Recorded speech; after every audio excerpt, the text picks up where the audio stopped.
In everyday communication, we often believe that being clear and articulate is enough to solve problems. But the real issue is rarely a lack of information. It's an imbalance in emotional and psychological states. Why is it that even when your argument makes perfect sense, people still find it hard to listen? Why do simple discussions spiral into arguments, cold wars, or even broken relationships? It's not because you said the wrong thing. It's because you triggered one of the 3 hidden psychological traps behind communication. These traps are like silent landmines. Step on one, and a constructive conversation can instantly turn into an emotional disaster. Today, we'll uncover these 3 traps, and more importantly, how to defuse them, so you can turn conflict into connection and resistance into real cooperation. Trap 1: Identity threat. In communication, what people find hardest to accept isn't disagreement. It's feeling like who they are is being denied. This isn't a logical issue. It's a self-identity issue. For example, you say, "You're being selfish." You think you're criticizing their decision, but what they hear is, "You're a bad person." This immediately activates their defense system. Emotions take over the brain, and all logic goes out the window. Solution: separate the person from the problem. Let them know you're addressing behavior, not attacking character. Try saying, "I know you're approaching this from an efficiency standpoint, but I'm concerned it might impact our sense of fairness." This acknowledges their intent, avoids triggering defensiveness, and invites further thought. When you protect someone's sense of identity, they finally have the mental space to hear what you're actually saying. Trap 2: lack of emotional validation. Many people think conflict escalates because of opposing opinions. But what really lights the fuse is not disagreement, but feeling unheard. Psychologist Dan Shapiro once said, "What people want most isn't to win the argument, it's to be understood." If someone feels you're not really listening, just waiting to respond, their brain receives one clear signal: "You don't care about me." And that shuts down communication completely. This is the second deadly trap: lack of emotional recognition. We all need to feel seen, heard, and valued. When that need is unmet, people become angry, defensive, or simply shut down. At that point, it's no longer a debate. It's a battle for emotional survival. How do you defuse this trap? Step 1: show that you're truly listening.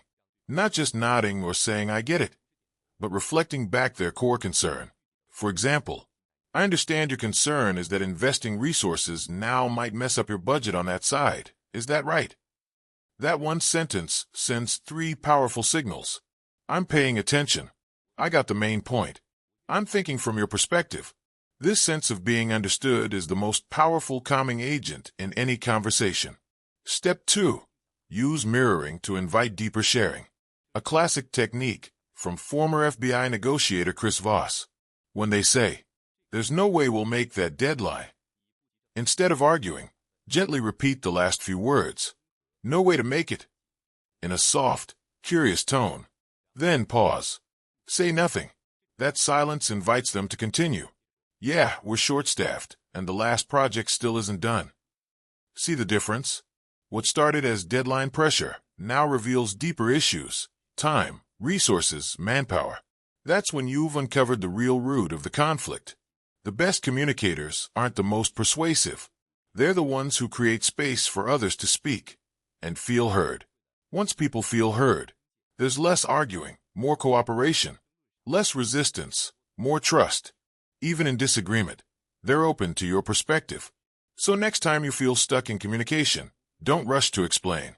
Ask yourself, have I truly understood them? That's not weakness. That's the emotional unlock code. Trap 3: adversarial framing. Sometimes the conversation is already locked down before it even begins. You offer a suggestion, and the response is instant rejection. That won't work. Tried it already. You don't get how complicated this is. This isn't rational analysis, it's psychological defense. Psychologists call this self-protective cognitive bias. We humans instinctively defend our self-image, especially when we feel challenged, criticized, or questioned. And here's the deadly side effect. People stop focusing on solving the problem and start focusing on proving they're right. Once that happens, it's no longer solution-seeking. It's ego defense. We all wear emotional armor sometimes, especially when conversations touch on authority, competence, values, or pride. So how do we move the dialogue forward? Step 1. Use non-threatening language to lower resistance. We often unconsciously use high-pressure words like, "You're wrong," "You should," "It's obviously."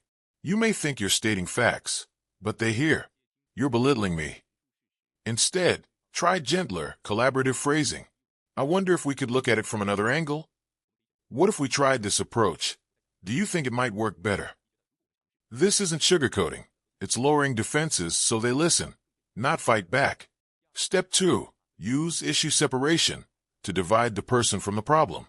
This principle comes from Harvard's negotiation project. Example: instead of saying, "You always miss deadlines," which sounds like, "You're incompetent," try this: "I've noticed our last few projects have been delayed. I'm wondering if there's a process issue we can improve together." Now, you're not criticizing the person. You're addressing a shared challenge. This invites collaboration, not confrontation, because the goal is to open minds, not win arguments. Over-defensive conversations are like two people shouting through steel helmets. No one hears. No one bends. True communication is about taking the armor off. Replace judgment with curiosity. Replace pressure with empathy. When you make someone feel this isn't a battle, but a joint repair effort, that's when the emotional shield finally drops. The goal of communication is never to win a conversation. It's to win trust and collaboration. When we fall into these communication traps, it's not because we're not smart enough. It's because we rely too much on instinct and overlook the deeper layers of human psychology. The good news is, you don't need to be a genius or have years of training. In the next video, I'll break down 5 powerful psychological techniques used by FBI negotiators, so you can lead any conversation, earn trust, and even resolve conflict with confidence. Hit subscribe to follow MetaMind, and don't miss the next key strategy. As long as you're dealing with people, these tools can become your most powerful invisible weapon. See you in the next one.